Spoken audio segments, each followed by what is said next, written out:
안녕하세요. 결혼한 지 이제 1년 된 30대 중반 가정주부예요. 정말이지 이런 문제로 시부모님과 갈등을 겪게 될 줄은 꿈에도 생각하지 못했네요. 남편과 저는 직장 동료의 소개로 만난 사이예요. 저는 보험회사 회계팀에서 근무하고 있었는데 직업 특성상 대부분의 동료들이 여자였어요. 게다가 학교도 여고, 여대를 졸업한지라 주변에 정말 남자가 없었거든요. 그런 저를 안타깝게 여긴 상사가 자기가 아끼는 동생이라며 소개해준 사람이 지금의 남편이에요. 사실 남편을 처음 만났을 때는 재미없는 사람이라고 생각했는데 그건 남편이 연애 경험이 없어서 그랬던 거더라고요. 만나면 만날수록 주변 사람에게 친절하고 가족을 사랑하는 따뜻한 사람인 걸 알게 되었죠. 대기업 인사팀에서 근무하고 있던 남편은 당시 오피스텔에 전세로 거주하고 있었어요. 저 역시 서울에서 자취 중이었고요. 사실 저는 경기도에 대출을 끼고 사놓은 아파트가 한 채 있긴 했어요.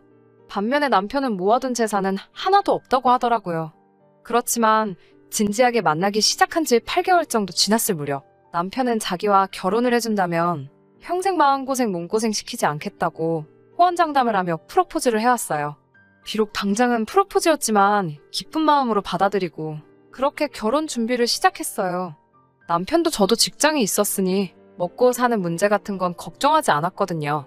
그래서 바보같이 그때만 해도 앞으로 우리에게 꽃길만 있을 줄 알았죠. 그런데 생각지도 못한 일이 저를 기다리고 있었어요. 연애 당시 남편에게는 의류 매장을 운영하시는 부모님과 2살 아래의 남동생이 있었는데 남편은 2살 아래의 남동생에게 책임감이 상당했어요. 하지만 그 남동생을 만나는 일은 쉽지 않았어요.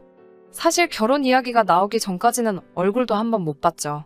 형제 사이가 안 좋은 건지 도통 저에게 따로 인사를 시키지 않더라고요. 서운한 마음이 들었지만 내색은 안 했어요.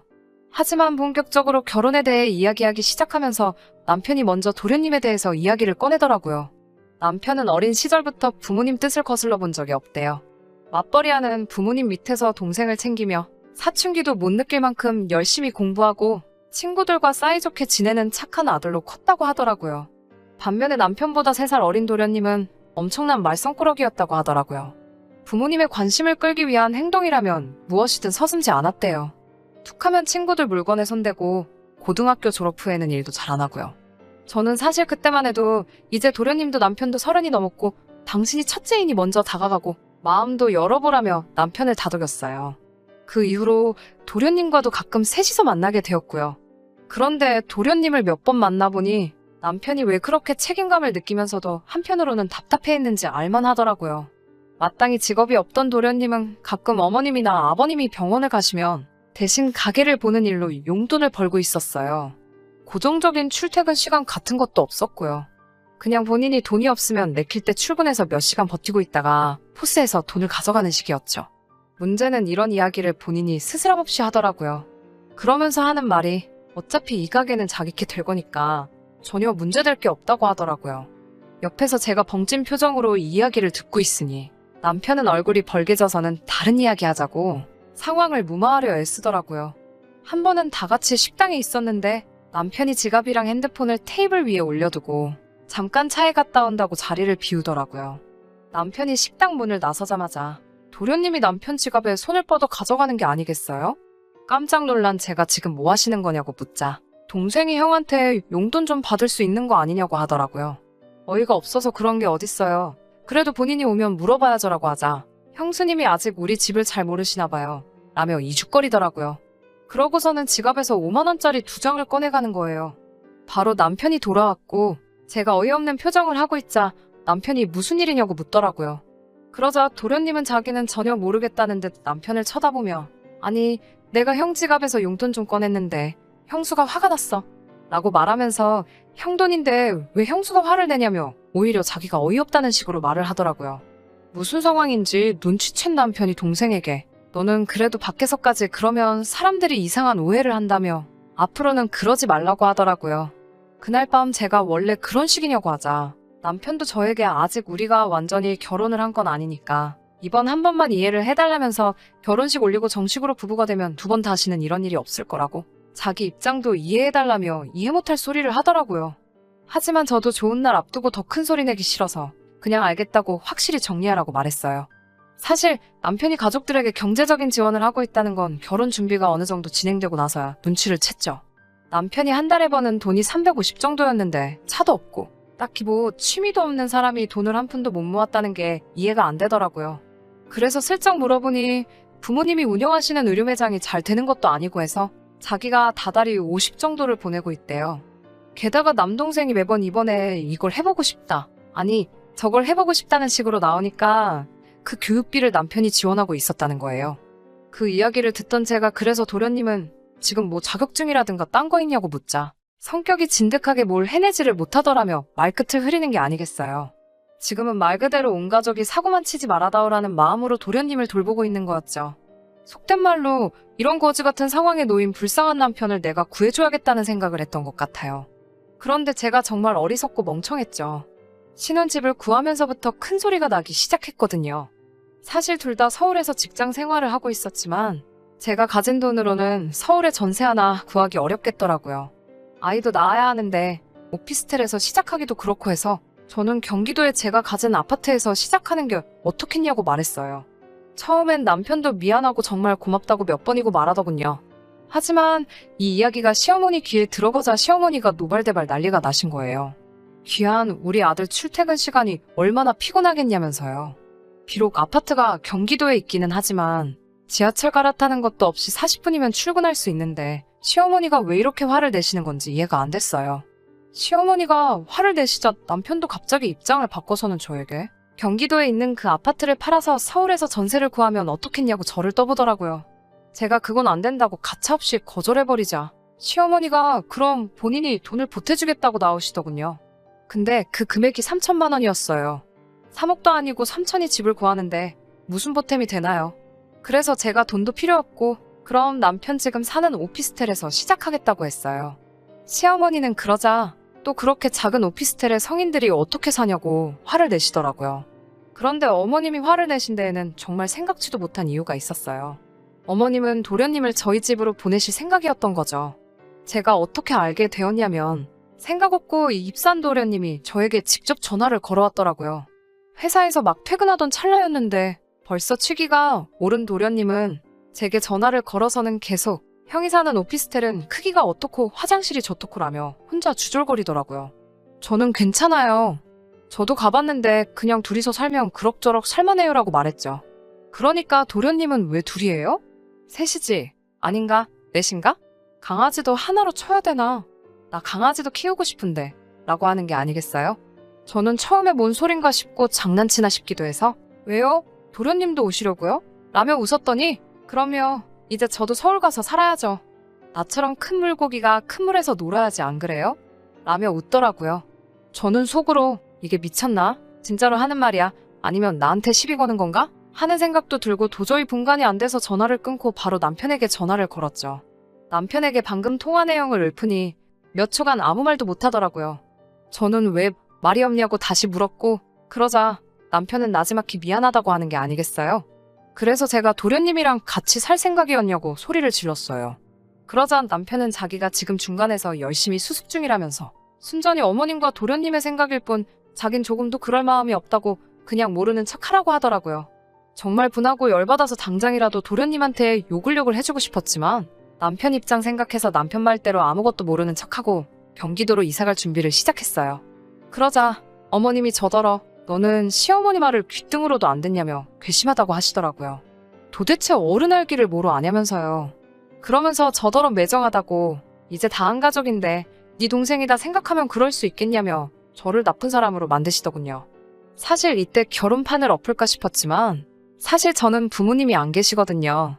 그래서 정말 제 가족이 가지고 싶었고요. 남편과 헤어지고 다른 사람과 다시 미래를 계획한다는 게 상상만으로도 너무 괴롭고 자신이 없더라고요. 그래서 남편 하나만 보고 살면 된다는 마음으로 꾹 참았어요. 적어도 남편은 계속해서 저에게 미안하다 고맙다 했으니까요. 우여곡절 끝에 결혼식을 마치고 결국엔 원래 계획했던 대로 제 아파트에서 신혼생활을 시작했어요. 남편은 모아둔 돈은 없었지만 결혼 이후에는 약속한 대로 시댁에 드리는 용돈도 30으로 줄이고 도련님에게 들어가던 소위 교육비도 일체 지원하지 않기 시작했어요. 당연히 또 난리가 났지요. 하지만 저는 그때마다 앞으로 태어날 아이를 위해서는 어쩔 수 없다는 자세로 버텼습니다.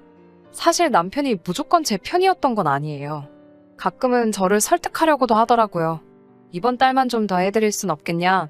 동생이 이번엔 정말로 한번 도전해보고 싶다는데 어떻게 안 되겠냐는 식으로요. 저도 사람이니 마음이 흔들린 적도 있었고 그럴 땐 한두 번 오케이를 하기도 했었는데 지금 생각해보면 그러지도 말았어야 했어요. 결혼 후 얼마 지나지 않아 아버님의 생신이었어요. 아버님 생신 축하를 위해 음식과 선물을 가지고 시댁으로 갔네요. 원래는 음식을 준비하려고 했는데 어머님이 음식 해올 필요 없다며 남자 지갑하고 벨트를 좀 사오라고 하시더라고요. 아버님이 하시기엔 조금 젊고 비싼 브랜드라야 했지만 그래도 준비해서 갔어요. 그리고 음식은 해오지 말라 하셨지만 그래도 도리가 아닌 것 같아서 미역국, 불고기 그리고 잡채를 준비해 갔고요. 저희가 도착하고 얼마 지나지 않아 짜장면하고 탕수육 같은 중화요리들이 배달되더라고요. 제가 해간 음식들하고 중화요리를 차려놓고 아버님 생신 축하를 했지요. 아버님은 모처럼 생일날 미역국을 먹어본다며 너무 좋아하시더라고요. 근데 막상 선물을 꺼내놓으니 아버님보다 도련님이 더 좋아하더군요. 그제서야 알겠더라고요. 준비하라고 한 선물은 아버님이 갖고 싶은 게 아니라 도련님이 갖고 싶은 걸 말씀하셨다는 사실을요. 그렇지만 제가 뭐라고 말을 하겠어요. 괜히 아버님이 짠해서 집에 오기 전에 아버님 지갑에 20만 원을 넣어놓고 왔네요. 그런데 정말 어머님과 도련님이 이런 계획까지 세우실 줄은 상상도 못했네요. 아버님 생신이 지나고 며칠 뒤 어머님과 도련님이 저희 집에 연락도 없이 왔더라고요. 남편은 야근이라 집에 없었고 저만 혼자 있었고요. 도련님은 집안을 어슬렁거리며 이방저방 들락날락하면서 냉장고도 괜히 한번 열었다 닫았다 하면서 정신을 쏙 빼놓고 있었어요. 그 와중에 어머님이 갑자기 제 손을 붙들고선 요즘 젊은 사람들이 얼마나 힘들게 사는지 안다면서 그래도 첫째랑 너랑 이렇게 살아주니 든든하다고 말씀하시더라고요. 그러시면서 도련님을 보시며 이제 저놈만 자리를 잡으면 자기는 죽어도 여한이 없다면서 한숨을 몇 번이고 내쉬었습니다. 그러면서 저에게 사실 둘째가 식당을 차리고 싶단다라며 오늘 띄우시더라고요. 제가 아는 한 도련님은 자기 손으로 라면도 끓여본 적이 없거든요. 그런데 무슨 식당을 한다는 건지 기가 차서 말도 안 나오더라고요. 뒤에 이어지는 어머님의 말씀은 더 가관이었어요. 1억만 있으면 저기 장사 잘 되는 가게를 인수할 수 있다면서 저더러 지금 사는 아파트를 담보로 1억만 대출을 받으라는 거예요. 그래서 어머님께 지금도 이미 대출 갚으며 사는 중이라 추가로 받을 수가 없다고 죄송하다고 했어요. 그러자 어머님은 화가 나셨는지 정색을 하시며 저를 노려보시다가 알겠다며 자리에서 일어나셨어요. 도련님은 실실 웃으면서 진짜 향수 정 떨어진다며 우리 집 소파를 발로 툭 차고 나가더라고요. 그런 둘의 모습에 어이도 없고 화도 났지만 한편으로는 차라리 잘 됐다는 생각이 들더라고요. 그런데 그날 밤 저는 충격적인 사실을 알아챘어요.